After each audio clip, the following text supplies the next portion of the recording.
Madame la défenseure des droits, mes chers collègues, nous avons aujourd'hui le plaisir de recevoir donc Madame Claire Hédon, afin que vous puissiez nous présenter, comme chaque année, votre rapport annuel d'activité.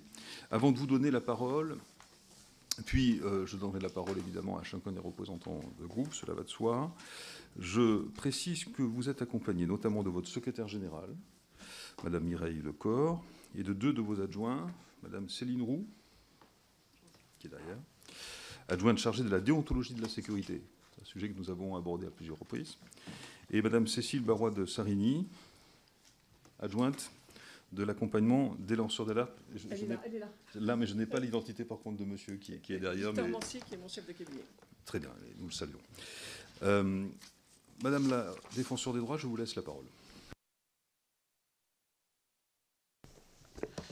Monsieur le Président, cher Florent Boudier, Mesdames et Messieurs les députés, je vous remercie de m'accueillir, vous l'avez dit, comme tous les ans. C'est pour moi un moment important de pouvoir échanger avec vous, de pouvoir vous présenter notre rapport annuel d'activité. C'est un moment important pour l'institution parce que c'est l'occasion d'évoquer l'état des droits et des libertés. C'est un moment aussi important parce qu'on rencontre à la fois au départ aux citoyens, puis comme le prévoit la Constitution, au président de la République, au Parlement, nos recommandations, nos constats, pour que tous puissent s'en saisir. Je me permets de vous rappeler, mais vous le savez bien, que l'institution est inscrite dans la Constitution et a pour mission de veiller au respect des droits et des libertés. Vous savez nos 5 domaines de compétences que sont la défense des droits des usagers dans leurs relations avec les services publics, la défense et la promotion des droits de l'enfant, de l'intérêt supérieur de l'enfant, la lutte contre les discriminations et la promotion de l'égalité, le respect de la déontologie des forces de sécurité, et puis l'information et l'orientation et la protection des lanceurs d'alerte. Je reprécise aussi que la loi de 2011 nous confie 2 grandes missions, elle le dit très clairement et le législateur a bien pensé les choses.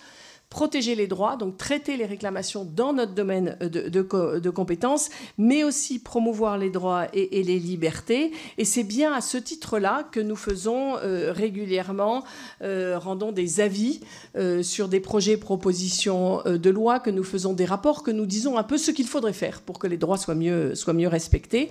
Et d'ailleurs, là, en 2024, nous avons rendu 7 avis au Parlement sur des projets ou propositions de loi. J'ai été auditionnée à 11 reprises par les parlementaires sur nos sujets de compétences. Et je pense notamment à l'avis relatif au régime juridique des actions de groupe ou encore à celui sur l'accompagnement humain des élèves en situation de handicap sur le temps méridien. Et enfin, l'avis sur la proposition de loi visant à restaurer l'autorité de la justice à l'égard des mineurs. Pour conduire nos travaux, nous avons 256 agents professionnels du droit en grande majorité. Nous avons des pôles régionaux avec 620 délégués, et vous les connaissez pour un certain nombre d'entre eux. Ces bénévoles qui sont présents sur l'ensemble du territoire accueillent le public dans des lieux de permanence, assurent une écoute qui honnêtement devient de plus en plus rare, là où parfois les services publics ne sont plus disponibles ou en tout cas ne sont plus incarnés. Et puis nous avons aussi 82 jeunes ambassadeurs et ambassadrices des droits de l'enfant qui sont en service civique. Et je veux ici saluer la qualité du travail de toute cette équipe et ce rapport en est le fruit. Ce rapport, c'est aussi la somme de situations vécues. Nous en recevons toujours davantage. C'est près de 141 000 réclamations en 2024. 80% de ces réclamations sont traitées en médiation. Et les 3/4 des médiations ont abouti à un règlement amiable. Ce mode de règlement des différends, ça permet d'éviter la judiciarisation de certains conflits. Ça constitue un facteur d'apaisement essentiel et j'y reviendrai dans nos différents domaines de compétences où nous utilisons la médiation. La position de défenseur des droits me permet de voir, donc de recommander, et l'indépendance me permet de dire et d'obtenir des avancées, aussi de faire émerger des sujets dans le débat public, dans un moment où le contexte national et international nous rappelle malheureusement que les droits et libertés sont fragiles. Et honnêtement, je suis inquiète de cette fragilisation qui se matérialise par un discours préoccupant sur les droits, en les faisant apparaître comme des obstacles et des contraintes, alors qu'ils servent à protéger les personnes et participent à faire société. Depuis plusieurs années, je le répète, vous me l'avez déjà entendu dire plusieurs fois, la fragilisation et l'éloignement des services publics liés à une dématérialisation excessive un désengagement de l'État dans les territoires conduisent immanquablement à une fragilisation et à un éloignement des droits. Cette dynamique mine l'effectivité des droits, génère d'ailleurs du ressentiment contre les institutions, génère aussi des tensions dans la société et, in fine, abîme le sentiment d'appartenance à la République. Et cette année, je voudrais attirer votre attention en particulier sur 2 sujets qui sont trop souvent ignorés de l'action publique, 2 alertes même, qui sont lancinantes, de nature différente, qui concernent des personnes victimes de l'écart entre le droit proclamé et son application effective. L'une massive et structurelle qui affecte la société dans son ensemble, c'est le sujet des discriminations, qui demeure un phénomène très préoccupant. L'ampleur de ce phénomène inquiète, à la mesure d'ailleurs du non-recours en la matière, et pourtant des solutions existent. Et ce sera le premier point de mon propos. L'autre, qui est tout aussi préoccupante, concerne les excès de la dématérialisation mal pensés, et je pense entre autres à travers les défaillances de l'ANEF, l'administration numérique des étrangers en France, car hélas, les droits des étrangers, qui sont aussi des usagers de services publics, sont plus que jamais en recul. Et puis, bien sûr, je vous présenterai également notre activité de l'année 2024 dans nos autres domaines de compétences. Je pense à la défense et à la promotion de l'intérêt supérieur et des droits de l'enfant, la déontologie des forces de sécurité et l'information et l'orientation et la protection des lanceurs d'alerte. Et enfin, j'aborderai devant vous un autre enjeu prospectif que nous avons mis en avant en 2024, et cette fois relatif à l'intelligence artificielle. Alors le premier point, notre rapport annuel présente un état des lieux en matière de lutte contre les discriminations. Alors j'ai souhaité alerter en particulier dans ce rapport sur l'ampleur et l'augmentation des discriminations en France qui sont confirmées par de nombreuses études. Alors permettez-moi d'ailleurs de vous donner plusieurs chiffres pour bien comprendre cette augmentation des discriminations dans la société, qui n'est pas une vue de l'esprit et qui est une réalité. J'ai 3 chiffres à vous donner. 18%, c'est selon la 2e enquête Théo, Trajectoire et Origine, le pourcentage de la population de 18 à 49 ans qui déclarait en 2020 avoir été discriminée. Ce chiffre était de 18% en 2008. 18% était de 14% en 2008, et donc 18% en 2020. 18%, c'est environ 5 millions de personnes de 18 à 49 ans. Le deuxième chiffre, 1 jeune sur 3. 1 jeune sur 3, c'est la proportion de jeunes actifs de 18 à 34 ans qui rapportent avoir été victimes de discrimination dans notre 14e baromètre sur les discriminations qui est mené chaque année avec l'OIT. C'est plus que dans la population générale. Dans la population générale, c'est 1 sur 5. Et le troisième chiffre, 52%, c'est la hausse du nombre de victimes de discrimination entre 2021 et 2022 selon les enquêtes de victimation du service de statistique du ministère de l'Intérieur. Et cette hausse préoccupante, elle peut refléter 2 choses. D'une part, une augmentation des traitements défavorables subis et aussi, sans aucun doute, une plus grande sensibilité à la question des discriminations. Et face à ces chiffres, vous comprendrez pourquoi la baisse de 15% de nos réclamations en 2024 en matière de discrimination nous interpelle. Et je le dis avec gravité devant vous, cette baisse, elle m'inquiète. Pourtant, nos saisines en discrimination avaient augmenté depuis la création de la plateforme antidiscrimination et de la mise en place du 3928. Mais les enquêtes, notamment celles que nous menons avec l'Organisation internationale du travail chaque année, nous montrent que l'ampleur des discriminations ne se reflète pas dans le nombre de démarches effectuées par les personnes victimes. Peur des représailles, sentiment d'inutilité, découragement, difficulté à établir les faits, méconnaissance des droits, les raisons qui expliquent le non-recours sont nombreuses. Les responsables ne sont pas cherchés du côté des victimes, pour qui les répercussions économiques, sociales, psychiques sont bien réelles. Les discriminations engendrent des effets durables et délétères pour les victimes, tant dans leur vie privée que professionnelle. J'attire en particulier votre attention sur les discriminations liées à l'origine réelle ou supposée des personnes. La part de réclamations liées à ce critère tend à augmenter année après année. En fait, elle représente 25% de nos réclamations si on cumule origine, nationalité, apparence physique et conviction religieuse. Autant de critères qui interagissent, comme l'a démontré notre baromètre en 2024. Nous avons également observé, je vous ai alerté là-dessus, un pic d'appels sur ce sujet durant l'été 2024 avec une augmentation de 53% entre mai et juin 2024, rapportant essentiellement des propos haineux en raison de l'origine ou de la religion. Malheureusement, nous observons un essoufflement des politiques publiques en la matière depuis environ 20 ans. La non-discrimination comme objectif politique a pratiquement disparu du débat public et des discours des décideurs, qui préfèrent parler de diversité, de lutte contre les discours de haine, Mais ces enjeux, aussi importants soient-ils, ne peuvent se substituer à la lutte contre les discriminations. La lutte contre les discriminations, c'est d'abord une question de droit, et ce droit s'incarne dans des pratiques. La notion de diversité ou encore d'égalité des chances par opposition à celle de discrimination n'ont pas de définition juridique opposable, ne confèrent aucun droit aux personnes discriminées, ni aucune obligation ou sanction pour les employeurs ou les organisations mises en cause. La logique, vous le comprenez bien, est bien différente. Les mesures envisagées dans le plan national de lutte contre le racisme et l'antisémitisme et les discriminations liées à l'origine, qui a été présenté par la Première ministre en janvier 2023, avaient pourtant marqué une avancée, mais nombre d'entre elles n'ont toujours pas abouti, alors que nous sommes déjà en 2025 et que le plan arrive à échéance en 2026. Dans ce tableau assez sombre, il ne faut pas oublier que sous l'impulsion du droit de l'Union européenne, le droit français de la non-discrimination a connu des améliorations majeures depuis 20 ans, souvent aussi d'ailleurs avec le concours de l'institution du défenseur des droits. Et nous en avons un exemple récent avec le nouveau régime juridique applicable à l'action de groupe depuis l'adoption par le Parlement de la loi portant diverses dispositions d'adaptation aux droits de l'Union européenne en matière économique, financière, énergétique, de transport et de santé et de circulation des personnes en avril dernier. Et je salue l'adoption de ce texte qui étend notamment la qualité pour agir des associations et permet aussi aux juges de prononcer des amendes civiles à l'encontre des personnes mises en cause. Au-delà de certaines évolutions juridiques comme celle de l'action de groupe, je constate néanmoins que la lutte contre les discriminations en France n'apporte toujours pas les résultats escomptés.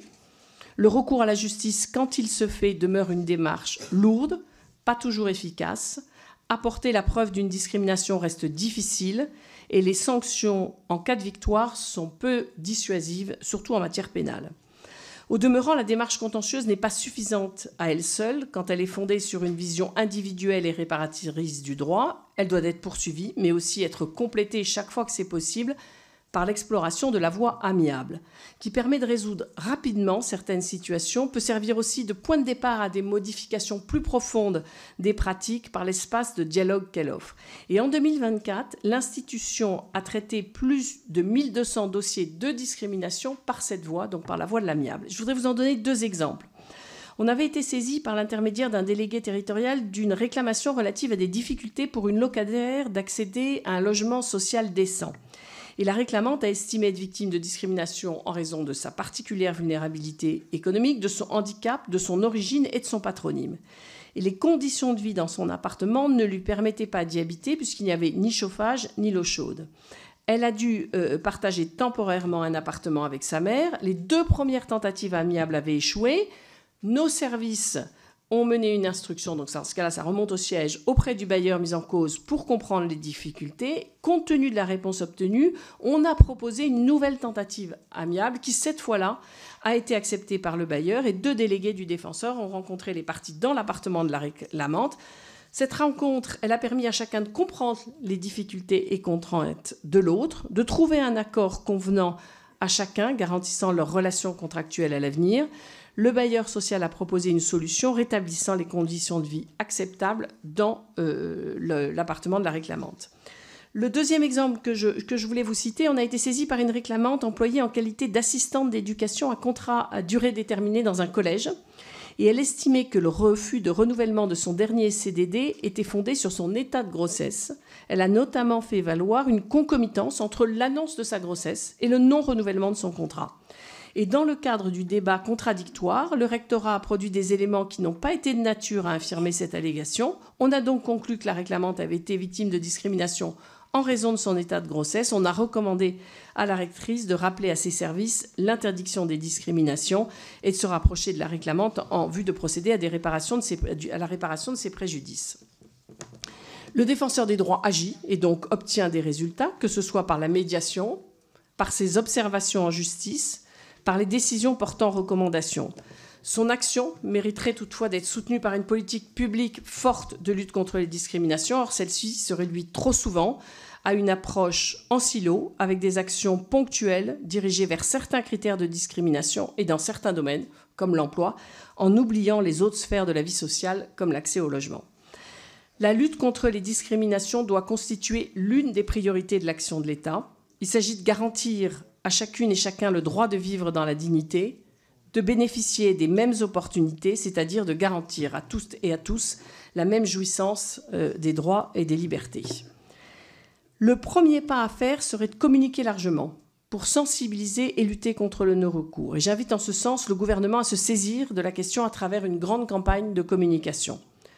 Outre la possibilité que vous avez en tant que parlementaire de nous saisir, je vous encourage également à inviter dans vos circonscriptions toutes les personnes qui expriment des doutes ou qui expriment être victimes de discrimination à se rapprocher de nous. Derrière notre numéro, le 3928, ce sont des juristes qui prennent le temps de répondre aux questions, de qualifier les faits avec la personne qui appelle, même si cela n'aboutit pas toujours à une réclamation. Le second point que je voulais aborder avec vous porte sur les atteintes aux droits causées par la fragilisation du service public dématérialisé et sur le cas particulièrement grave de la NEF. Vous connaissez les alertes régulières de l'institution sur le fossé qui se forme entre les usagers et les services publics. Malgré cela, le droit au logement opposable est insuffisamment respecté. Les aides sociales font l'objet d'un conditionnement croissant, par exemple avec la dernière réforme du RSA et d'un contrôle toujours plus inquisiteur. La problématique des lycéens sans lycée se pose désormais à chaque rentrée scolaire et j'aurai l'occasion d'y revenir.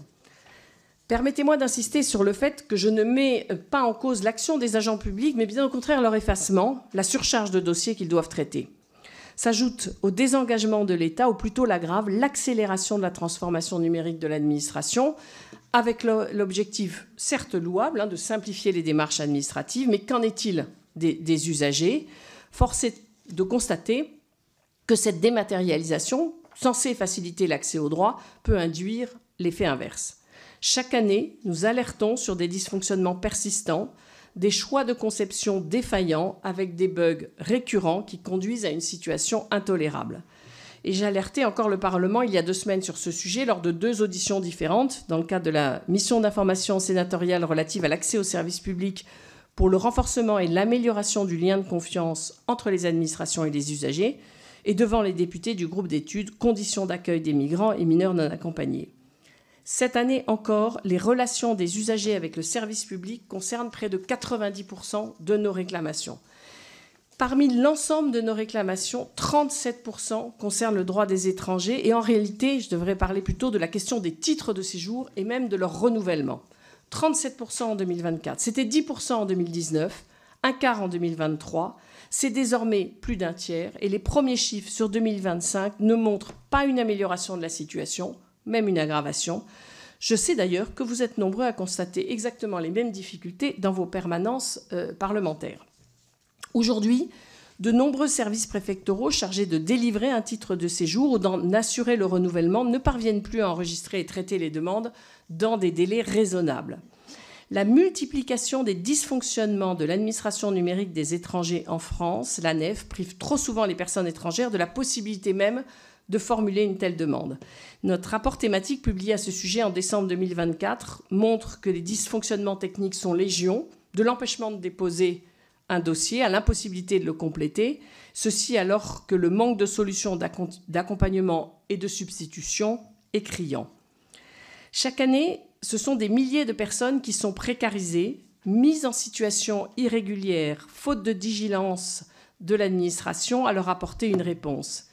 Car ces défaillances concernent en majorité des renouvellements de titres de séjour, c'est-à-dire qu'elles touchent des personnes déjà intégrées dans la société, parfaitement en règle, qui perdent leurs droits, qui perdent leur emploi, alors qu'elles travaillent bien souvent dans des secteurs, il n'y a pas si longtemps, considérés comme essentiels et en tension.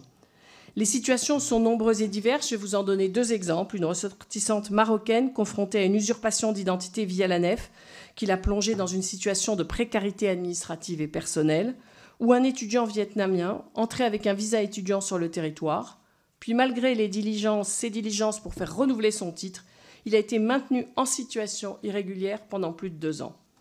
Nos recommandations sont constantes et précises. Parmi celles, la nécessité de reconnaître le droit à un accès multicanal, de modifier le téléservice pour permettre plusieurs démarches simultanées, de faciliter aussi le renouvellement des attestations de prolongation de l'instruction, les API.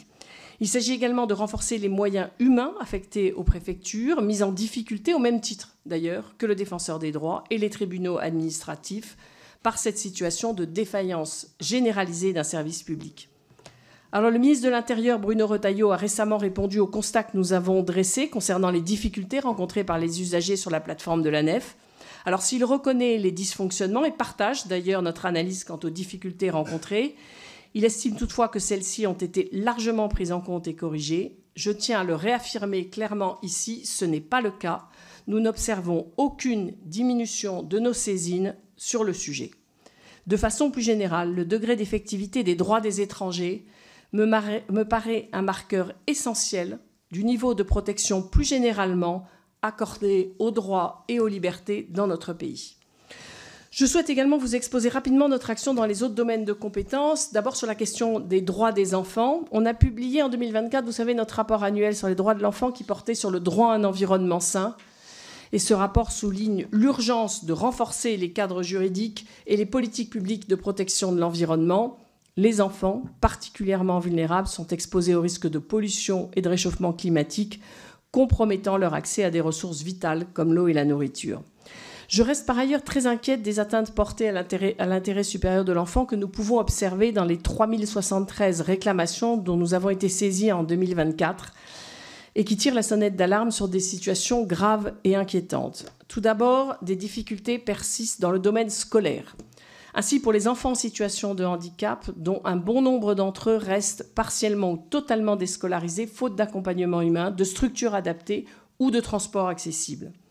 Par ailleurs, depuis le mois d'avril, nous recevons de nombreuses réclamations concernant des élèves ou étudiants en situation de handicap qui n'ont pas bénéficié d'aménagement lors de leurs examens, alors même qu'ils en ont disposé tout au long de l'année, sous le prétexte paradoxal que leurs résultats étaient bons.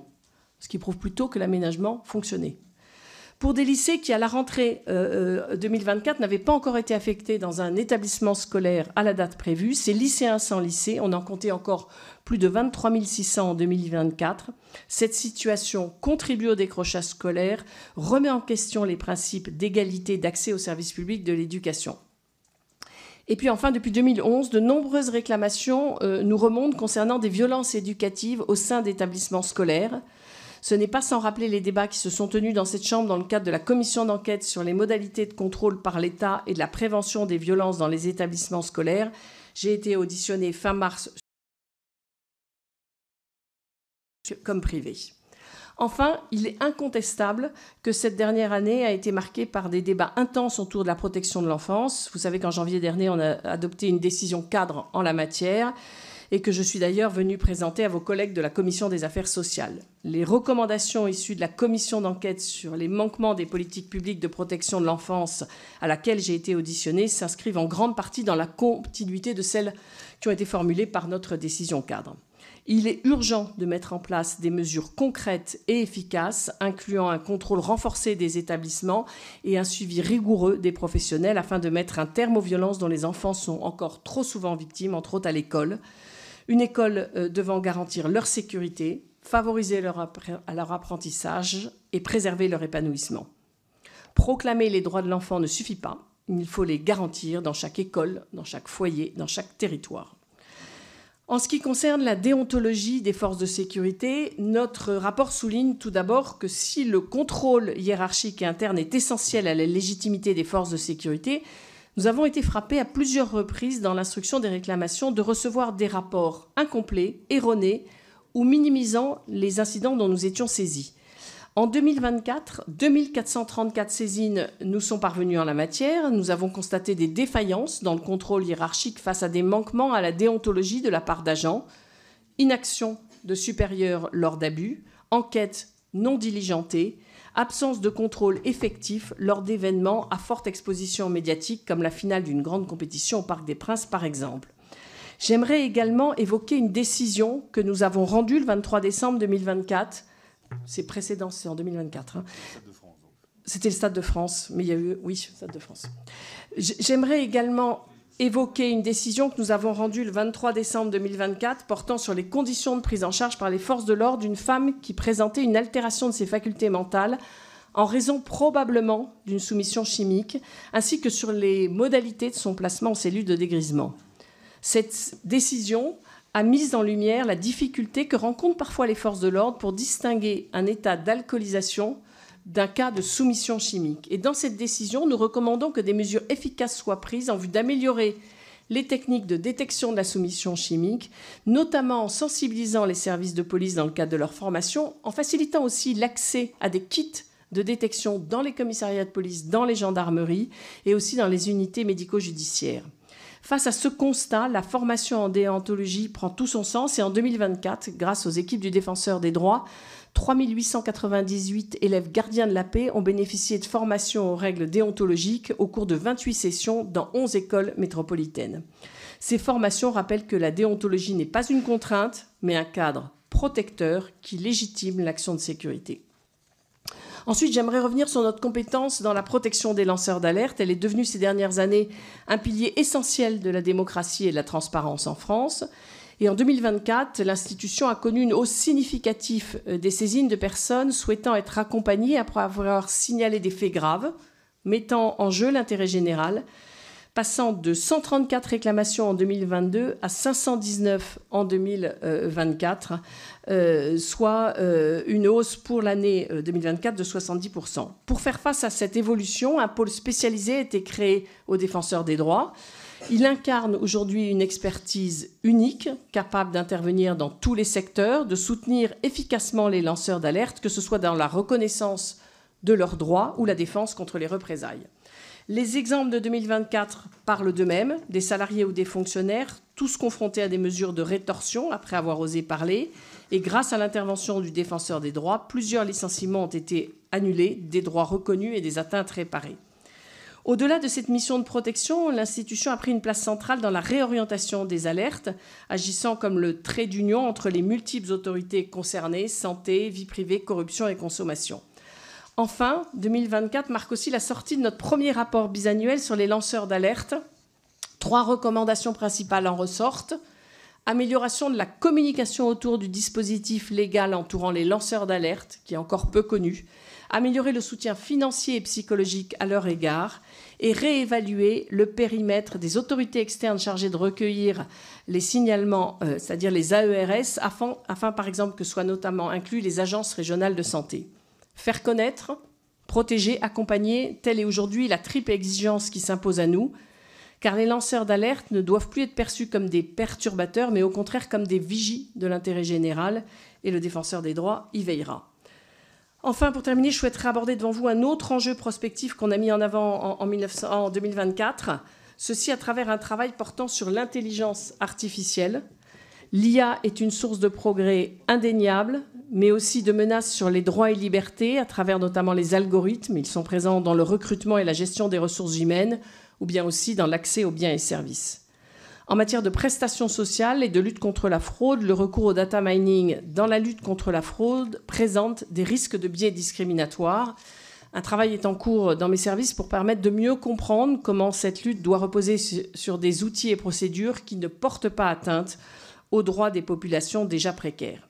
Cette question touche également l'accès à l'éducation, où une action humaine doit être garantie en matière de procédures d'affectation, que ce soit pour le passage dans le secondaire ou dans le supérieur, et je pense évidemment à Parcoursup ou à Felnet.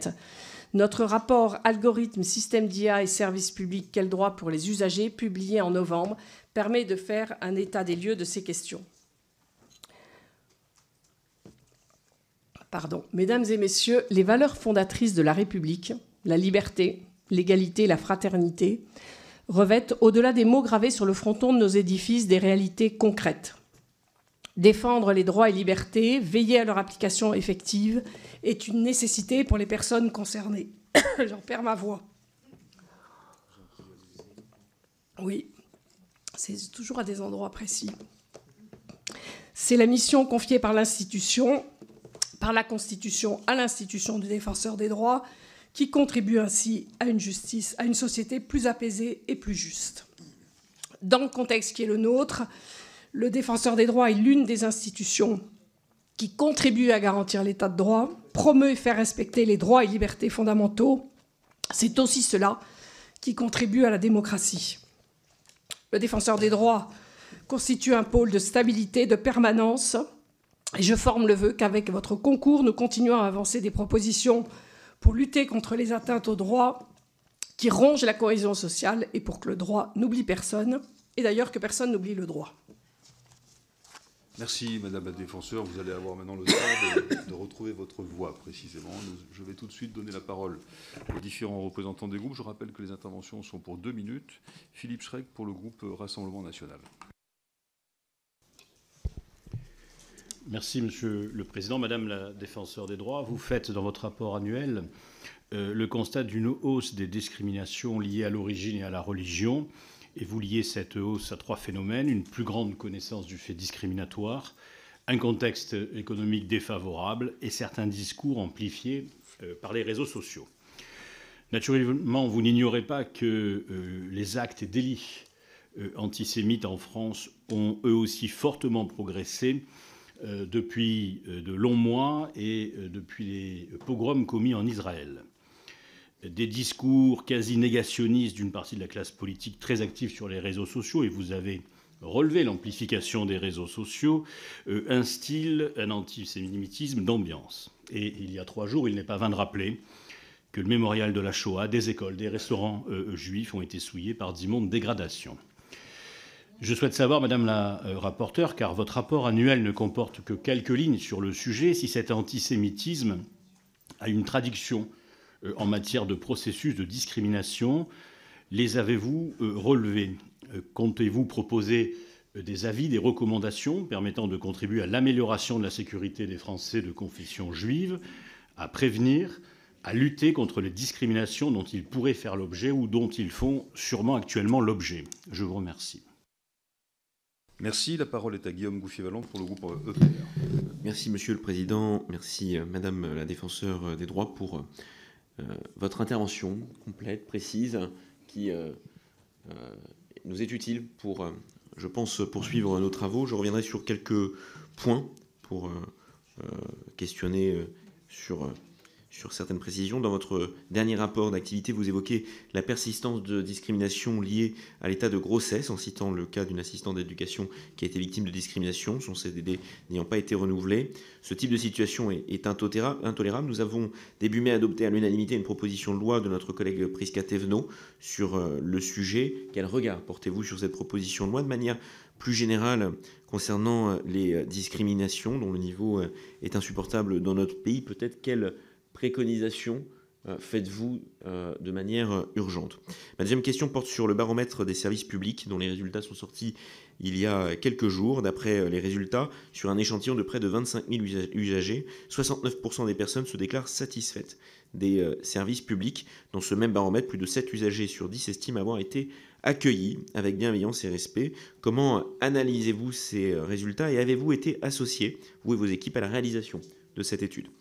Enfin, dans les points d'amélioration de votre rapport, la question de la simplicité des démarches soulève le plus d'interrogations. Vous l'avez abordé dans votre propos. En effet, seuls 63% des usagers estiment qu'il est simple de réaliser les démarches administratives. Les principales causes évoquées concernant la longueur des délais de réponse, le manque de clarté des informations et la nécessité de répéter sa situation à plusieurs agents. Vous alertez régulièrement sur les risques liés à la dématérialisation des services publics. Comment pouvons-nous améliorer la bonne complémentarité entre dématérialisation et services en présentiel? Je vous remercie. Merci. La parole est à Daniel Obono pour le groupe La France Insoumise. Madame la défenseure des droits, merci de votre présence aujourd'hui dans notre commission et merci à vous et à vos équipes pour l'important travail que vous accomplissez. Dans votre rapport d'activité 2024, vous indiquez qu'une large part des litiges que vous traitez concernent les atteintes aux droits des usagers et usagères du fait d'une dématérialisation tous azimuts. C'est un sujet que j'ai porté avec ma proposition de loi de réouverture des accueils physiques dans les services publics. Le texte, qui a largement été adopté et attend maintenant d'être inscrit au Sénat, s'appuyait sur une de vos recommandations. Le tout numérique a des conséquences dramatiques pour les usagers et usagères qui n'ont plus accès à leurs droits. Cette politique affecte également les agents et agentes dont les conditions de travail se dégradent, entraînant une baisse de la qualité du service, un mal-être profond et une perte de sens professionnel. C'est ce que m'ont confié les personnels que j'ai rencontrés lors des auditions de ma proposition de loi et depuis. Ce sont par exemple les agents et agentes des finances publiques qui se mobilisent contre les plans de fermeture des centres d'impôt de proximité, comme celui d'Argonne dans le 19e arrondissement de Paris. Ce sont aussi les téléconseillères du centre d'appel de la ville de Paris, le 3975, qui sont de nouveau en grève cette semaine. Elles dénoncent les cadences infernales, la surcharge de travail, l'absence de soutien hiérarchique. Ces conditions, alertait la médecine du travail en octobre 2024, ont un impact direct sur la santé physique et psychologique des agents, ainsi que l'apparition des symptômes somatiques en lien avec le stress. Dans votre rapport sur les services publics de juin 2024, vous notiez que reconnaître explicitement et publiquement les situations dans lesquelles les agents publics de terrain, faute de moyens humains et matériels suffisants, ne peuvent pas assurer la relation de service public dans des conditions respectueuses des droits des usagers, c'est contribuer à alléger la pression morale qui pèse sur ces agents, habilités par l'esprit du service public, mais soumis à un cadre d'exercice qui risque de leur faire perdre le sens de leur mission s'il ne leur permet pas de prendre en charge les demandes des usagers. Pourriez-vous nous en dire plus sur le sujet? Merci. La parole est à Céline Thibault-Martinez pour le groupe socialiste. Merci, Monsieur le Président. Madame la Défenseure des droits, dans votre rapport annuel 2023, vous soulignez que 28% des réclamations relatives aux services publics concernaient les droits des personnes étrangères. En 2024, ce chiffre est passé à 37%. Ces chiffres sont non seulement alarmants, mais ils témoignent d'une réalité préoccupante qui exige toute notre attention. En tant qu'institution garante de la protection des droits et libertés des individus, vous avez pris des positions claires en faveur des personnes étrangères. Vous êtes intervenu dans plusieurs affaires sensibles, comme celle d'une ressortissante algérienne née en France et partie en Syrie durant sa minorité. Aujourd'hui, nous sommes malheureusement témoins d'un contexte de durcissement législatif sans précédent visant les personnes étrangères. Je pense notamment à la PPL déposée par les Républicains qui visait à mettre fin au droit de séjour pour les étrangers malades, mais également à la PPL visant à conditionner l'accès à certaines prestations sociales à une durée de résidence en France. La remise en cause persistante de l'AME, qui s'inscrit dans cette même logique d'exclusion progressive des plus vulnérables, En janvier 2024, la loi pour contrôler l'immigration, améliorer l'intégration a également été promulguée, malgré les importantes réserves que vous aviez émises, considérant que plusieurs de ces dispositions portaient atteinte à des droits de liberté garantis par la Constitution. Ces atteintes aux droits des personnes étrangères se traduisent aussi concrètement par la dématérialisation croissante des services publics. Ces démarches en ligne, souvent plus longues et plus complexes et mal adaptées aux personnes en situation de précarité numérique, aggravent toujours plus la fracture déjà profonde qui traverse nos territoires. À titre d'exemple, dans ma circonscription, une conseillère municipale de nationalité espagnole a rencontré d'énormes difficultés en effectuant une demande de naturalisation en ligne. Elle ne comprenait pas certaines formulations. Elle a vu son dossier freiné malgré sa parfaite intégration socio-professionnelle en France, enfin un pays qu'elle habite depuis plus de 40 ans maintenant. Au regard de ces constats, Madame la Défenseure des droits, quelles recommandations formuleriez-vous pour garantir de manière effective l'accès aux droits des personnes étrangères dans un contexte où celles-ci sont de plus en plus, sont de plus en plus menacées? Je vous remercie. Merci beaucoup. Pardon, mais voilà, nous devons respecter le temps de parole. Émilie Bonivard, je ne la vois pas. Pouria Amirchahi pour le groupe écologiste et social. Merci, Monsieur le Président. Madame la Défenseure des droits, vous avez de façon, comme toujours, très documentée et argumenté, alerté sur l'état des droits en France et sur chacun des grands chantiers ou défis qui nous concernent, qui traversent la société française.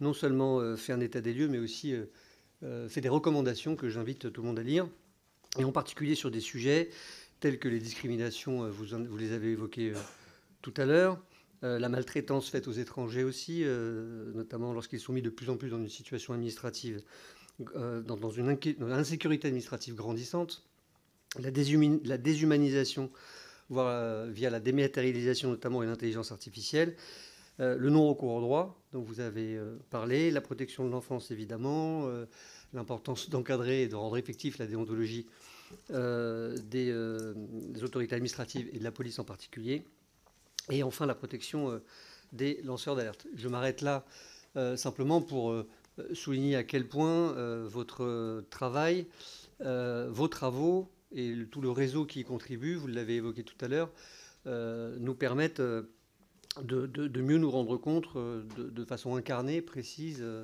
territorialisée, humaine, de la réalité des difficultés que vivent concrètement nos compatriotes qui se retrouvent en contradiction avec les énoncés constitutionnels, notamment d'égalité des droits. J'ai 3 questions simples. La première, c'est, puisque vous transmettez votre rapport au Président de la République, est-ce que le Président de la République donne suite à votre rapport? Et quelle suite? Le deuxième, c'est quelles sont toujours au regard de l'exécutif, les suites que donnent les ministères concernés, puisque vous faites des recommandations qui, parfois, relèvent du réglementaire. Et enfin, puisque vous êtes devant nous, est-ce que vous estimez qu'il y a des modifications d'ordre législatif pour faciliter l'effectivité des droits que vous préconisez et que vous demandez? Merci. Merci. La parole est à Anne Bergons pour le groupe Les Démocrates. Merci, Monsieur le Président, chers collègues, Madame la Défenseure des droits. Je tiens au nom du groupe Les Démocrates à vous remercier d'être venu présenter votre rapport annuel, comme c'est désormais la tradition depuis plusieurs années, et d'en avoir fait une présentation détaillée et précise, très intéressante. Votre rapport met l'accent sur les différentes formes de discrimination. Et j'aimerais, moi, revenir sur une forme spécifique qui est la discrimination rencontrée par les seniors dans l'emploi, notamment au regard des éléments présentés dans le 17e baromètre des discriminations que vous avez réalisé en décembre dernier. Ce baromètre vient confirmer une réalité, hélas, pressentie. Il devient beaucoup plus difficile de se maintenir en emploi dès lors qu'un salarié est âgé de plus de 50 ans. Et dans votre enquête, vous pointez notamment le fait que 20% des seniors se disent préoccupés à l'idée de perdre leur emploi, ou qu'un senior sur deux dit avoir déjà souffert d'un manque de reconnaissance ou une dévalorisation de son travail. Les stéréotypes à leur encontre sont en effet nombreux et souvent tenaces. Or, le maintien des seniors dans l'emploi est une priorité, notamment pour la pérennité de notre modèle social. Et le taux des emplois seniors, qui a certes augmenté de façon significative ces dernières années pour atteindre 68,4%, reste en effet largement en deçà de ceux de nos voisins européens. Il est donc indispensable de mieux lutter contre cette discrimination. Et pourriez-vous nous éclairer en fait sur les différentes pistes que vous identifiez qui nous permettaient de tendre vers ces objectifs? Je vous remercie. Merci. La parole est à Agnès Firmin-Lebaudot pour le groupe Horizon et Indépendants. Merci, Monsieur le Président, Madame la rapporteure, Madame la Défenseure des droits, chers collègues. Le Défenseur des droits, c'est une autorité constitutionnelle indépendante aux missions essentielles. Veiller au respect des droits et des libertés dans plusieurs secteurs, tels que les services publics, ou encore défendre et promouvoir les droits de l'enfant. En 2024, le Défenseur des droits a reçu 21% de demandes de réclamation en moins liées à la défense des droits de l'enfant. En parallèle, vous avez reçu 70% de plus de la réclamation liée à l'orientation et à la protection des lanceurs d'alerte. Madame la Défenseure des droits, comment expliqueriez-vous ces évolutions significatives? Par ailleurs, des évolutions seraient-elles envisageables, selon vous, pour mieux protéger les lanceurs d'alerte? Merci. La parole est à Martine Froger pour le groupe Lyot. Merci, Monsieur le Président. Madame la Défenseure des droits, je tiens à vous remercier d'abord pour la présentation de ce rapport qui, une fois de plus, nous montre que le chemin vers l'égalité réelle est encore long. Le bilan inquiétant que vous dressez est celui d'un pays traversé par les discriminations. À ce constat s'ajoute une libération de la parole raciste dans tous les pans de notre République, y compris chez certains responsables politiques. Parmi toutes les discriminations que vous avez évoquées, le refus de soins discriminatoires me semble très préoccupante. Alors que nos concitoyens sont déjà confrontés à des difficultés d'accès à la santé, en particulier dans les zones rurales, les plus vulnérables d'entre eux doivent aussi faire face à des discriminations tout au long de leur parcours de soins. Ces pratiques se banalisent et touchent les femmes, les personnes d'origine étrangère, y compris les mineurs, les personnes en situation de handicap, vous en avez parlé, ou atteintes d'affection. Ces préjugés, qu'ils soient tacites ou revendiqués, conduisent à minimiser, voire nier les souffrances ou refuser des prises en charge avec des conséquences parfois fatales. Nous ne sommes plus dans l'anecdote. Il s'agit d'un phénomène d'ampleur qui traverse notre pays et qui fragilise indéniablement notre cohésion sociale et qui altère le lien entre soignants et patients. Donc j'ai plusieurs questions à ce sujet. D'abord, pouvez-vous nous indiquer quelles sont les catégories de professionnels de santé les plus mises en cause? Est-ce que le refus touche plus les soins de ville ou l'hôpital public? Vous le dites, il y a souvent un phénomène de non-recours par les victimes car elles estiment que porter plainte ne changerait rien. En cas de réclamation, quelles sont les suites concrètes données? Et enfin, il y a eu plusieurs scandales par le passé, en particulier aux urgences. Est-ce que depuis, il y a eu une prise de conscience dans le secteur médical? Et arrivez-vous à coopérer avec les ordres de santé pour mettre en place des mesures préventives et des bonnes pratiques? Je vous remercie. Merci. La parole est à Elsa Fossillon pour le groupe GDR. Merci, Monsieur le Président. Madame la Défenseure des droits, d'abord, je dirais que la question du droit et de sa place dans notre société, et j'irais même jusqu'à dire sa fragilité face aux attaques, est à mes yeux un des grands sujets, et pas seulement à l'échelle de notre nation, mais je dirais à l'échelle mondiale. Vous allez donc avoir, dans les années qui suivent, je crois, comme nous, fort à faire. Mais vous faites déjà beaucoup. Et je crois, comme vous, que la manière dont on traite les personnes étrangères, ou plus généralement les plus vulnérables, dit beaucoup de la manière dont on traite toute la population. C'est, je crois, à l'inverse du discours dominant politique qui semble justement expliquer que si nous réglions la question des personnes étrangères en les expulsant, alors nos services publics se porteraient mieux. Je crois que pour ceux et celles qui fréquentent la justice, l'école, l'hôpital, le problème, par exemple, des fermetures de lits ou du manque de profs ne peut pas se régler de cette manière-là. Mais au contraire, on voit combien celles et ceux qui sont les plus précaires, les plus vulnérables, les personnes étrangères, les personnes âgées, la manière dont la société les traite dit beaucoup du reste. Je vais revenir très brièvement, parce que nous avons déjà eu l'occasion d'échanger sur ce sujet, sur les procédures ANEF et les renouvellements de cartes en préfecture. Vous avez dit que ça représente maintenant une très grosse part des réclamations qui sont faites auprès de la Défenseure des droits. Vous avez sollicité le ministre de l'Intérieur en expliquant effectivement, et je crois que chacun et chacune ici peut en témoigner, les difficultés énormes persistent. Je pense faire environ 15 interventions par semaine pour des ruptures de droit. Et on parle de personnes qui sont là parfois depuis des dizaines d'années, qui perdent leur travail, qui perdent des droits, qui ne peuvent pas parfois juste avoir des opérations bancaires, enfin vraiment des ruptures de droit très problématiques. Et donc, qui sont dues aussi par le nombre de titres aujourd'hui qui sont faits, des titres très courts. Beaucoup. Et donc, je voudrais savoir les réponses qui sont formulées du ministre de l'Intérieur. Est-ce qu'il nie les difficultés et qu'est-ce qu'ils opposent à vos propositions? Brigitte Barège pour le groupe UDR. Merci, Monsieur le Président, Madame le Défenseur, chers collègues. Permettez-moi de vous féliciter déjà sur un point très important, c'est le succès de la médiation. Et là, je vois un taux de 75% qui aboutissent à un règlement amiable. C'est vraiment un vrai service que vous rendez à la population quand on sait combien les recours judiciaires sont malheureusement souvent trop longs. Deux sujets simplement, parce qu'on a peu de temps. Je voulais parler de la fracture numérique que vous mettez en avant. Et vous avez raison. On voit bien que c'est une vraie discrimination pour les personnes les plus vulnérables, les usagers précaires des services publics qui ont disparu un peu partout. Certes, on a mis en place à certains endroits des France Service. De mon côté, sur Neuville, on a mis des conseillers numériques. Mais on voit bien combien il y a un obstacle majeur à franchir et qu'il faut véritablement qu'on améliore cette proximité et ce conseil aux plus démunis. Vous mettez en avant d'ailleurs sur ce sujet-là le danger peut-être ou les risques de l'intelligence artificielle. On est tous intéressés, mais on a tous aussi quelques doutes et on a envie d'en savoir davantage. Le deuxième sujet concerne les enfants et notamment la protection de l'enfance. Alors, je n'ai pas eu connaissance, j'ai honte de vous le dire, de votre... vous avez fait une décision cadre, vous l'avez dit tout à l'heure, en 2025, que je n'ai pas lu, je vous l'avoue. Mais justement, est-ce que vous pourriez me préciser sur la question de la protection de l'enfance dans les foyers qui relèvent des départements ou d'autres associations? Il y a des dérives, on l'a vu, hélas, de ces enfants vraiment très démunis, orientés vers la prostitution, par exemple. J'ai un cas dans mon département. Est-ce que vous avez émis des observations à ce sujet-là? Je vous prie de m'excuser. Un scandale qui mérite d'être vraiment relevé et surtout de trouver les moyens d'y remédier. Voilà ce que je voulais essentiellement vous dire en vous remerciant de ce travail énorme que vous avez non seulement rendu et que vous avez largement expliqué tout à l'heure. Nous allons poursuivre par les députés qui se sont également inscrits, au nombre de 3 au moment où je vous parle. Jonathan Géry.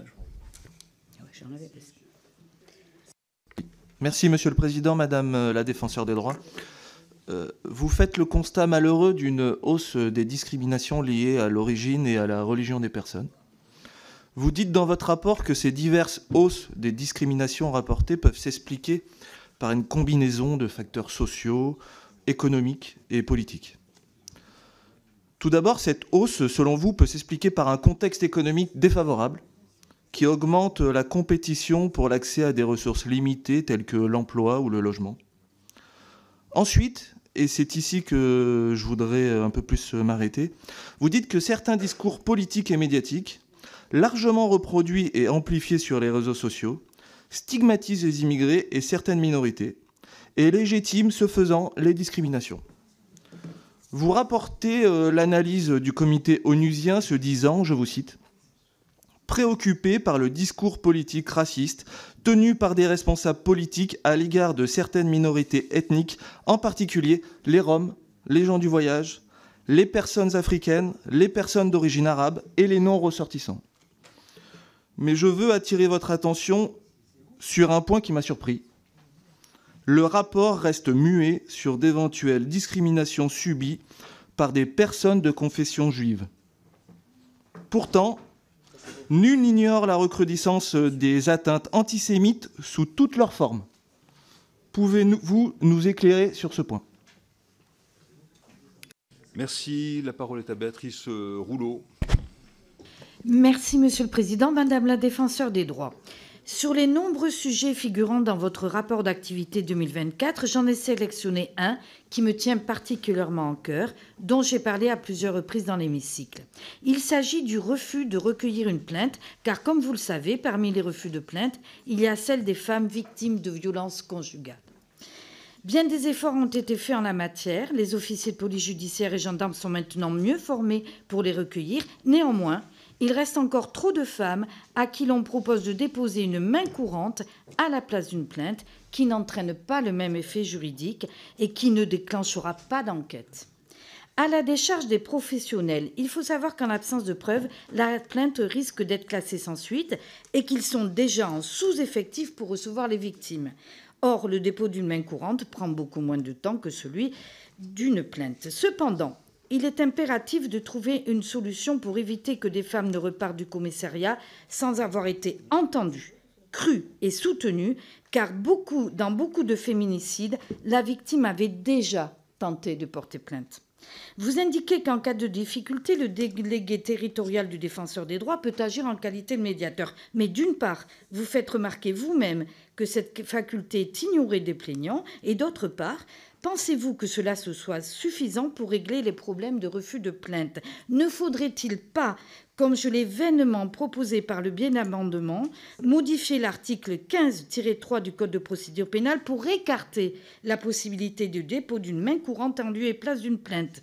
Et ne pensez-vous pas qu'il faille trouver aussi un système de dépôt de plainte en ligne depuis son ordinateur personnel ou depuis l'ordinateur d'un point d'accueil? En votre qualité de défenseur des droits, et j'en termine par là, que diriez-vous d'émettre une décision recommandation ou une décision cadre en ce sens pour que les femmes puissent pleinement, en matière de violence conjugale, faire valoir leurs droits? Je vous remercie. Merci. Je vous signale, pendant que nous continuons l'audition de Mme la Défenseure, que nous procédons au dépouillement de notre vote sur la désignation du président de la Commission prévue par l'article 25 de la Constitution, le Sénat procédant au même moment au dépouillement. Nos scrutateurs sont en train de le faire, je me dois de vous le dire. La parole est à Jean-François Coulombe. Bonjour Madame la Défenseure des droits. L'accès à l'éducation est un droit fondamental garanti à chaque enfant afin de lui permettre de développer sa personnalité, d'élever son niveau de formation, de s'insérer dans la vie sociale et professionnelle, d'exercer sa citoyenneté. Voici les mots du Code de l'éducation, comme vous l'exprimez dans votre rapport 35 ans après l'adoption de la Convention internationale des droits de l'enfant. Force est de constater que nous sommes à nouveau confrontés à un risque de régression dans le domaine des droits et de la protection des enfants. Et comme nous le savons toutes et tous, les discriminations vécues en population générale sont démultipliées en milieu carcéral. Et malheureusement, les enfants ne sont pas épargnés par ce phénomène. Excusez-moi.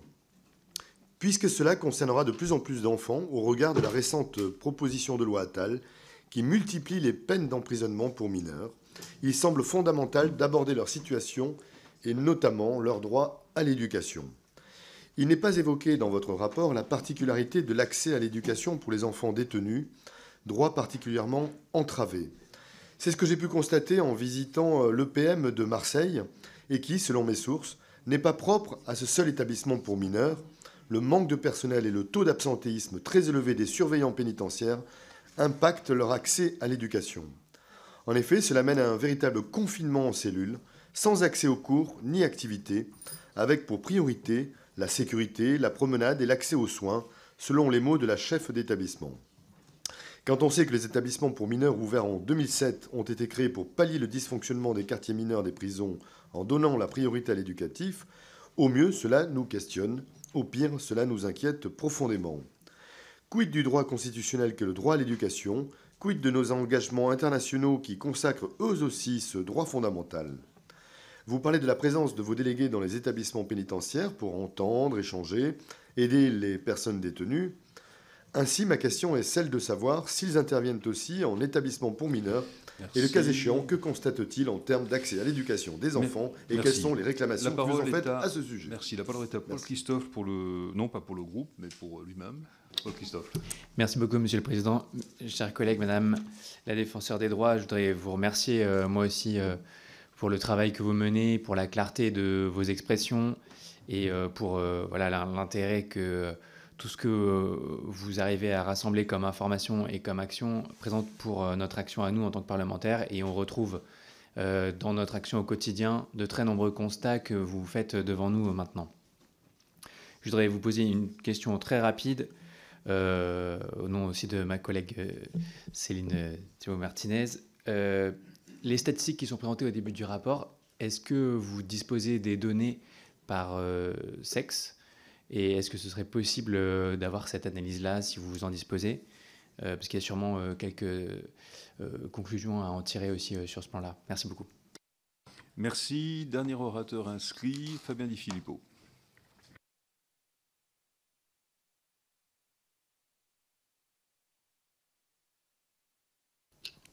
Oui, merci. Merci beaucoup, Monsieur le Président, de me donner la parole. Et je remercie Madame la Défenseure des droits pour son intervention.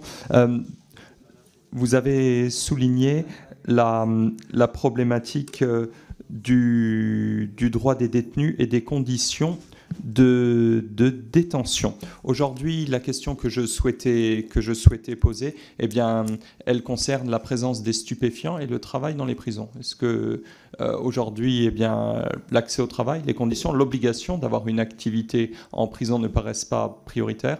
On avait reçu il y a très peu de temps le contrôle des lieux de privation de liberté qui voyait la présence des stupéfiants en prison et de manière massive comme quelque part un facteur d'équilibre social au sein des prisons. C'était ces mots, quelque chose de dramatique quand même à entendre. J'aurais aimé avoir votre avis sur le sujet et sur la manière dont on doit lutter de manière implacable à la fois contre la consommation de stupéfiants dans les prisons et aussi l'obligation de travailler pour les détenus parce que ça reste le facteur de réinsertion numéro 1.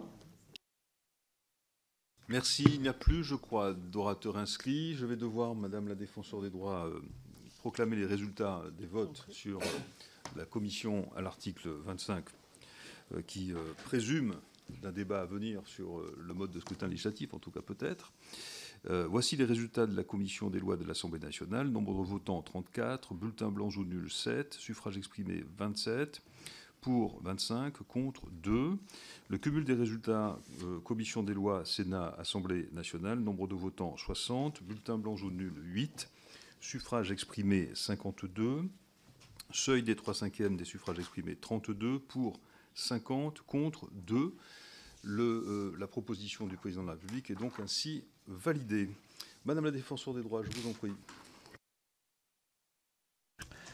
Merci beaucoup pour toutes ces questions. Je vais essayer d'en regrouper un certain nombre.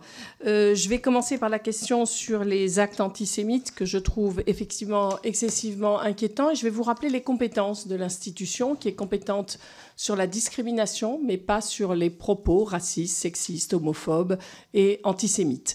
Il y a des organismes dans mes homologues européens qui ont les doubles compétences. Nous n'avons que la compétence discrimination. Ça me permet de vous dire ce qu'est une discrimination, qui est un concept juridique, comme je vous vous l'ai dit dans mon discours.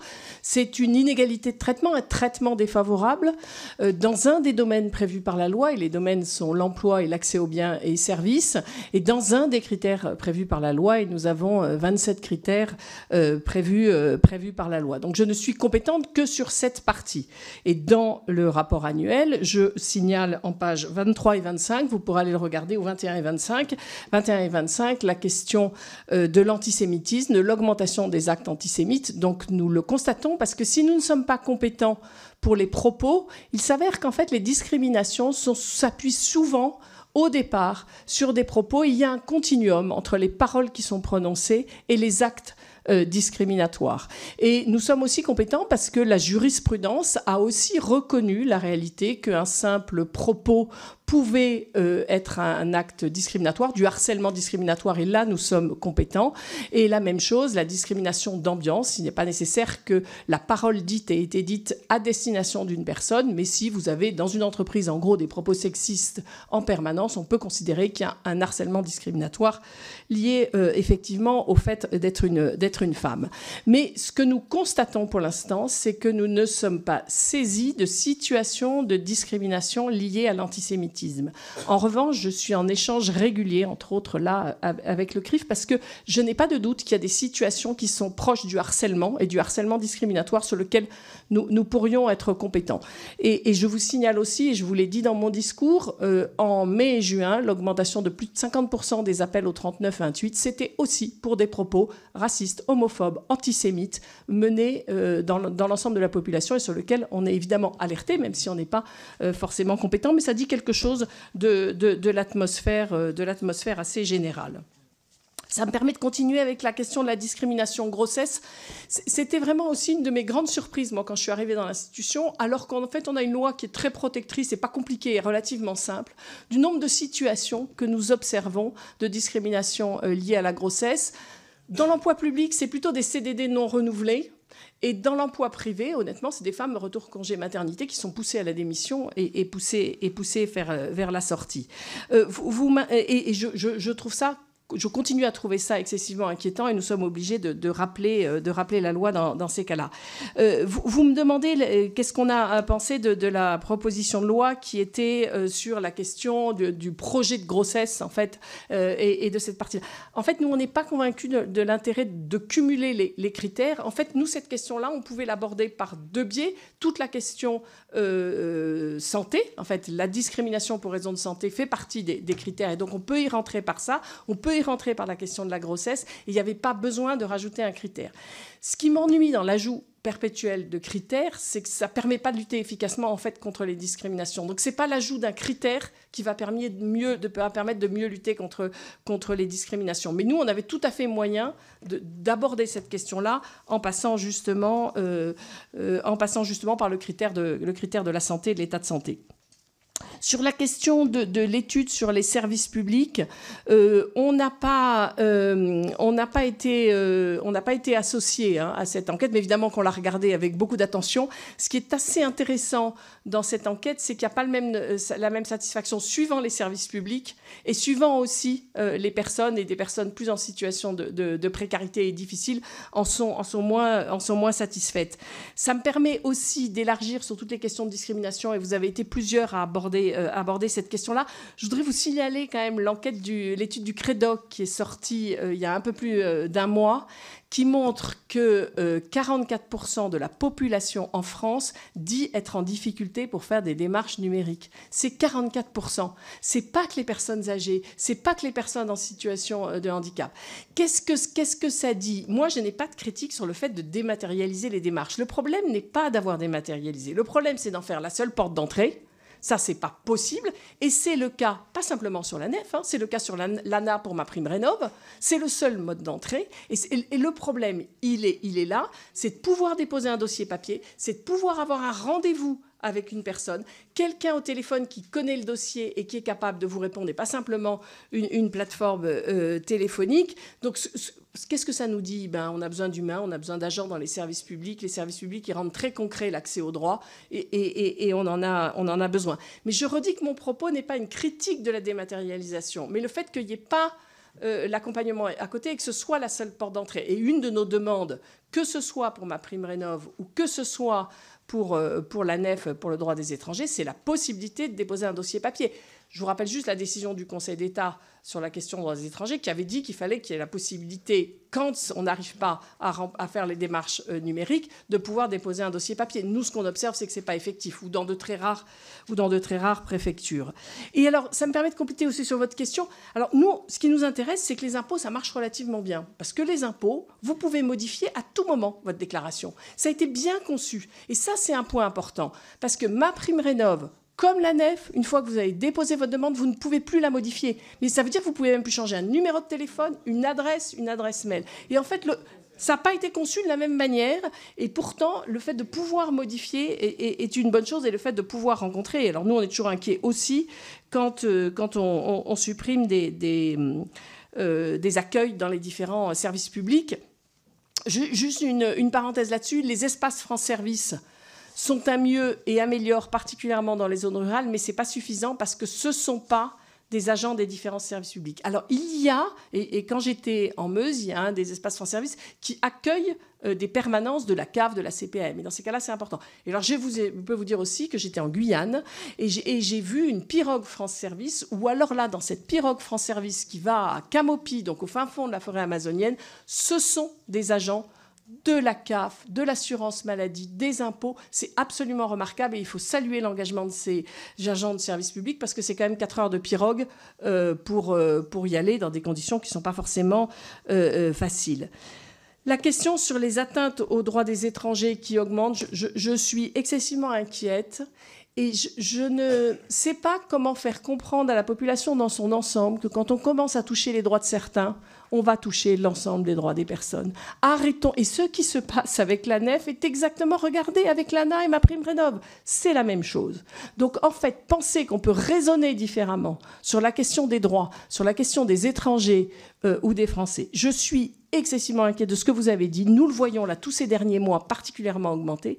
C'est des personnes qui sont là depuis 30 ans, 40 ans en France, qui ont des cartes de séjour de 10 ans, qui d'habitude sont renouvelées sans problème et qui là ne sont pas renouvelées. Et quand je dis ça, je n'ai aucune attaque contre les agents dans les préfectures, ni même contre les préfets qui sont mis à mal. Il manque de personnel.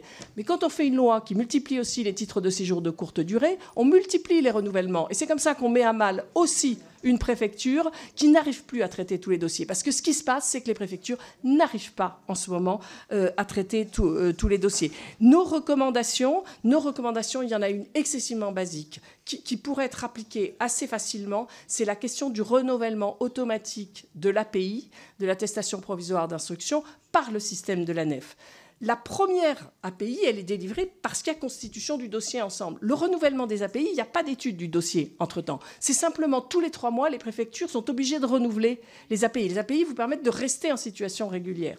Et donc, il y aura un renouvellement automatique. Vous désengorgez les préfectures qui vont pouvoir traiter le dossier sur le fond. Et c'est ça qui est, à mon avis, particulièrement important. Vous m'avez aussi demandé le rapport annuel, je l'envoie au président de la République, mais j'ai un rendez-vous tous les ans avec le président de la République pour lui présenter exactement comme en fait je vais aborder les mêmes sujets qu'avec vous. Je passe généralement plus d'1 heure avec lui et donc il y a une bonne écoute. Vous dire si c'est suivi des faits, je ne sais pas toujours. Les suites des ministères, je vais reperdre ma voix. Les suites des ministères, il y a des recommandations qui aboutissent. Hein. On est loin de... J'ai des pastilles aussi, vous êtes très gentils, merci. Mais c'est plus compliqué de continuer à parler avec une pastille dans la bouche. Mais je pense que je vais le faire. Excusez-moi, ça ne se fait pas, mais je pense que c'est le plus efficace. On a des recommandations qui avancent et qui aboutissent. Enfin, les recommandations qu'on a faites sur l'action de groupe, ça met des années, mais ça aboutit. C'est la même chose. Lycéens sans lycée, ça continue à ne pas fonctionner suffisamment bien, mais il y a un certain nombre de nos recommandations qui ont quand même été appliquées. Donc oui, on fait un suivi de nos recommandations et il y a des choses qui avancent. Et vous me demandez s'il faut faire des modifications législatives. Honnêtement, moi, je trouve qu'il faudrait déjà que le droit soit appliqué. Moi, ce que j'observe, c'est l'écart entre le droit annoncé et son effectivité. Et je pense qu'il faut plutôt travailler, là, en ce moment, à l'effectivité du droit qu'à aller en rajouter.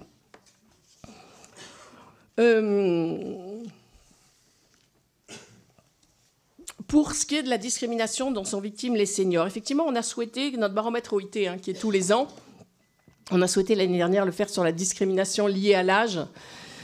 Et je trouve qu'il y a quelques chiffres qui sont très intéressants. D'abord, 1/4 des seniors déclarent avoir vécu une discrimination. Et un senior sur 2 dit avoir connu des relations de travail dévalorisantes au cours des 5 dernières années, et entre autres liées à l'âge.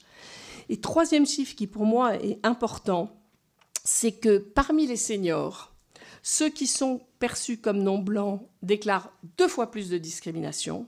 Ceux qui sont en mauvaise santé déclarent 2 fois plus de discrimination. Ceux qui sont en situation économique précaire, 2 fois plus. Et la discrimination est aussi plus saillante chez les femmes.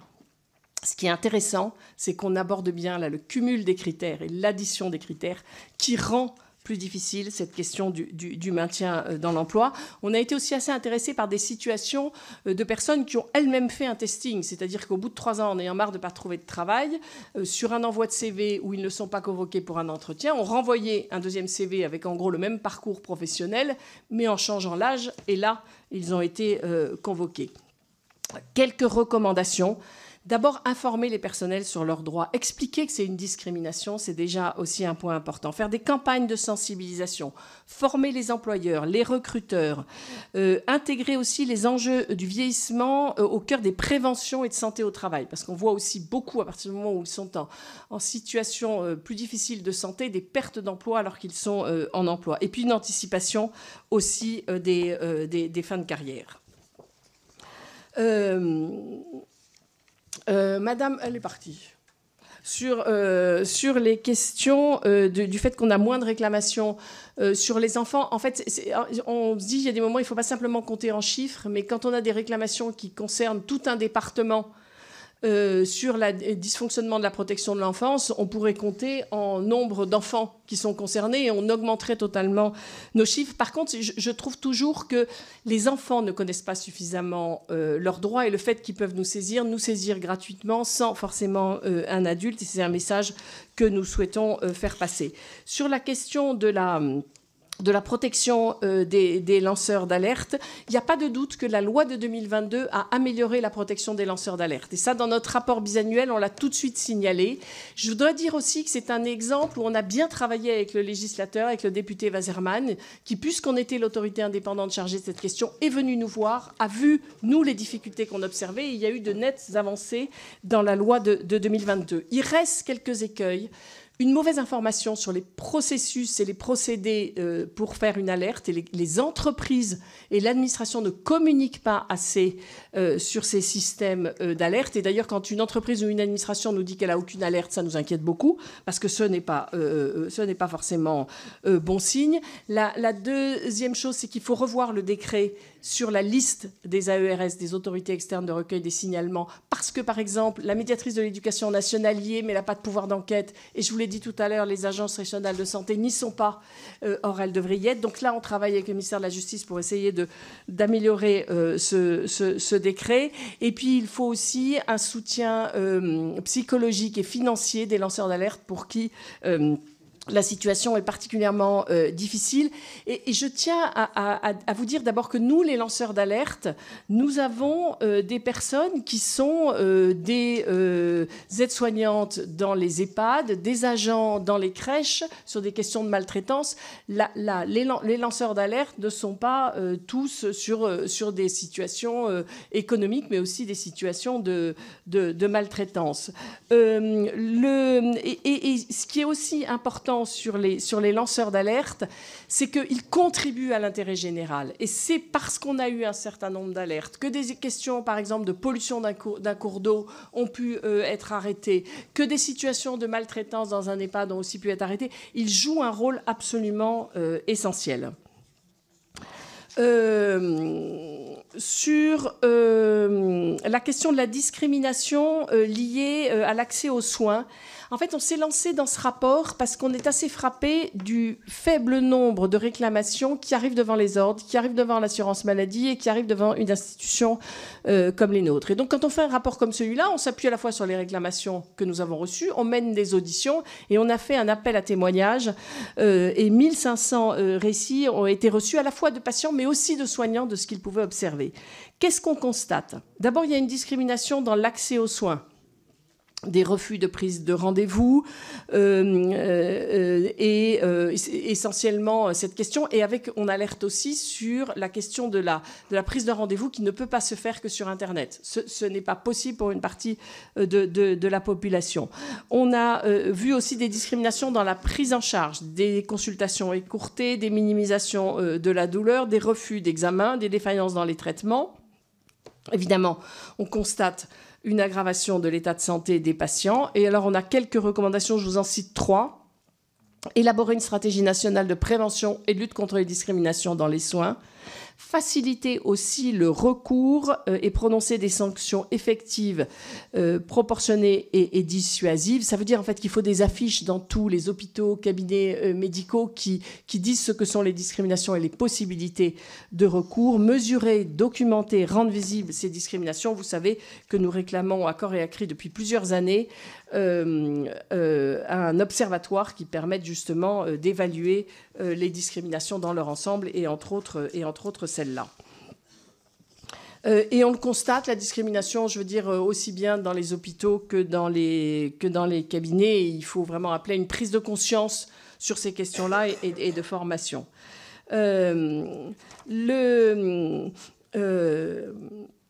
Sur la question je voudrais revenir un instant sur la question des étrangers et vous mentionnez la décision du tribunal administratif de Grenoble du 28 mars 2025 si je prends la seule préfecture, donc c'était au TA de Grenoble, la seule préfecture de l'Isère, 54 requêtes en référé mesures utiles avaient été enregistrées en 2023, 538 l'ont été en 2024, soit une augmentation de plus de 843%. Donc quand je vous dis que ne pas traiter les questions de titre de séjour, de renouvellement de carte de séjour dans les préfectures, évidemment aboutit à ce genre de situation. Je vous renvoie sur la décision qui est vraiment très intéressante. Sur la question des enfants en protection de l'enfance et des recommandations que nous avons faites, d'abord, ce que nous avons dit, certes, le département est le chef de file de la protection de l'enfance, mais l'État a aussi une responsabilité. Il est garant des droits de l'enfant et de l'intérêt et du respect de l'intérêt supérieur de l'enfant.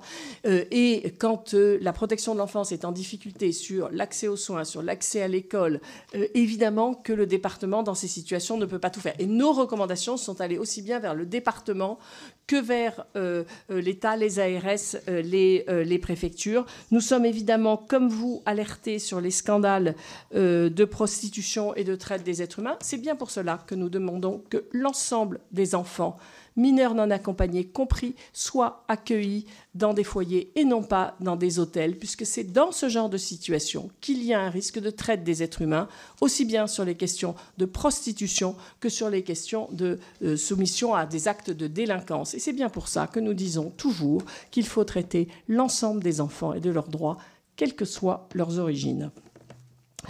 Sur la question du refus de dépôt de plainte, oui, nous sommes assez frappés de la quantité qui persiste de refus de dépôt de plainte et sur des situations où, en fait, effectivement, c'est renvoyé sur une main courante et pas sur un dépôt de plainte. Et alors, il y a la situation des femmes que vous avez évoquée, mais il y a la situation pour d'autres. Ce qui est intéressant, c'est que c'est toujours la question de la vulnérabilité. Des femmes victimes de violences, elles sont vulnérables. Des gens du voyage sont vulnérables. Des étrangers sont vulnérables. Et les refus de dépôt de plainte, on l'observe dans l'ensemble de ces situations. On l'observe dans les réclamations parce que nos délégués sont compétents sur la partie refus de dépôt de plainte. Et honnêtement, quand il y a refus de dépôt de plainte et que notre délégué est saisi, il a un lien avec le commissariat ou la gendarmerie et la plainte arrive à être déposée. Mais il vaudrait mieux qu'il n'y ait pas le refus. D'abord, on est parfaitement d'accord.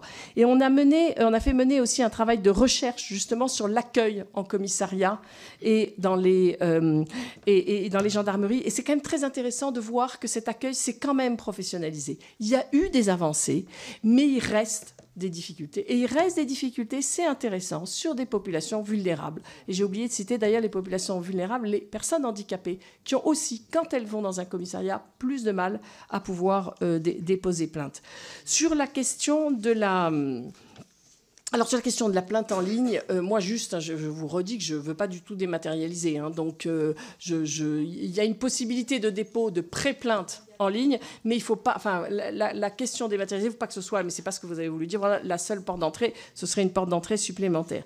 La question de la détention, vous savez qu'on est présent par nos délégués dans tous les lieux de détention. Donc, on a plus de 160 délégués présents dans les lieux de détention qui, évidemment, sont saisis par les détenus sur des problèmes d'accès aux soins, sur des problèmes de lien avec la famille, sur des problèmes d'extraction, sur un certain nombre de difficultés. Dès qu'il s'agit de violences qui pourraient être ni nécessaires ni proportionnées de la part de surveillants, pour le coup, ça remonte au siège et c'est traité par le pôle déontologie des forces de sécurité. Je suis, comme vous, excessivement inquiet sur la question de l'éducation. Pour tout vous dire, nous nous sommes autosaisis pour le PM de Marseille. Nous avons un délégué qui est présent et qui nous a alertés sur exactement les mêmes choses que ça. Et nous nous sommes autosaisis de la situation. Je suis inquiète sur le nombre d'heures d'éducation.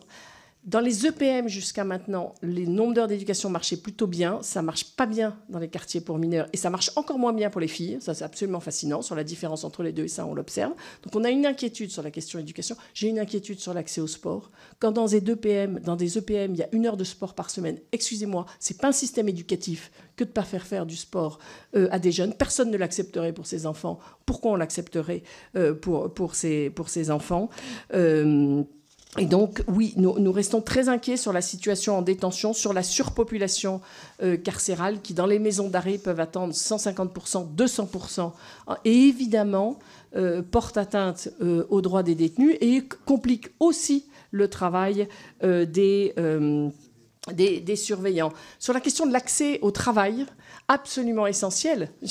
Vous parlez, vous, d'obligation de travail. Moi, je voudrais parler de droit au travail, parce qu'en fait, les détenus, ils veulent travailler. Évidemment qu'ils veulent travailler, parce qu'ils ont besoin d'un minimum de revenus, ils ont besoin d'activité, ils ont besoin de ne pas être enfermés 22 heures sur 24, quand ce n'est pas 23 sur 24, dans une cellule. Donc, la question de l'accès au travail est absolument essentielle, et évidemment aussi la question de la lutte contre le trafic en détention.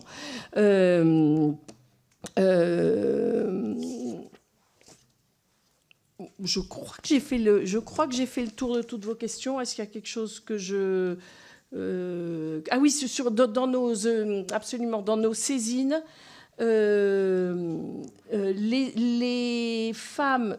Alors, oui, on a quelques chiffres, même si c'est pas obligé de déclarer femme ou homme, mais on a quand même des chiffres. C'est intéressant, en droit des enfants, c'est plutôt les femmes qui nous saisissent, donc très majoritairement. Voilà, et c'est très étonnant. Et par contre, sur les questions déontologie des forces de sécurité, c'est plutôt les hommes. Le reste, sur l'ensemble de l'institution, en fait, en gros, ça s'équilibre. Mais c'est intéressant de noter ces 2 points-là qui sont un peu plus différents. Juste peut-être moi un mot de conclusion, parce que j'ai fini, je crois, l'ensemble des réponses aux questions. Vous dire pour moi que cet échange, il est toujours important, instructif. Vous voyez un certain nombre de choses dans nos permanences. N'hésitez pas aussi à renvoyer vers nos délégués ou vers l'institution. On s'est vraiment rendu le plus accessible possible et on est, je crois, un facteur d'apaisement social quand on traite les réclamations comme on les traite, quand on résout des problèmes. Oui, je sais, il y a certaines de nos prises de position qui ne vous plaisent pas, mais nous sommes dans notre rôle de défendre les droits des personnes. Nous défendrons toujours les droits des personnes et des plus vulnérables plus particulièrement. Et je vous redis que monter les populations les unes contre les autres n'est bénéfice contre personne. Merci, Madame la Défenseure des droits. Juste quelques mots sur la question de la régulation carcérale. Nous auditionnerons le groupe de travail coordonnée par la contrôleure générale des lieux de privation de liberté. De mémoire, je crois que c'est le 2 juillet. Nous avions eu quelques difficultés pour pouvoir caler ce temps qui me paraît tout à fait indispensable. Et j'espère, Madame la défenseure... On s'est prononcé pour la régulation carcérale, donc clairement. J'en suis informé. Vous en êtes informé. Pas de difficulté. Et j'espère, si vous ne l'avez pas fait, que vous regarderez de près cette proposition de loi adoptée par le Sénat qui porte sur la réforme de l'assistance juridique des ressortissants de nationalité étrangère retenus dans l'ECRA. Je vous invite vivement à donner votre avis avant que l'Assemblée nationale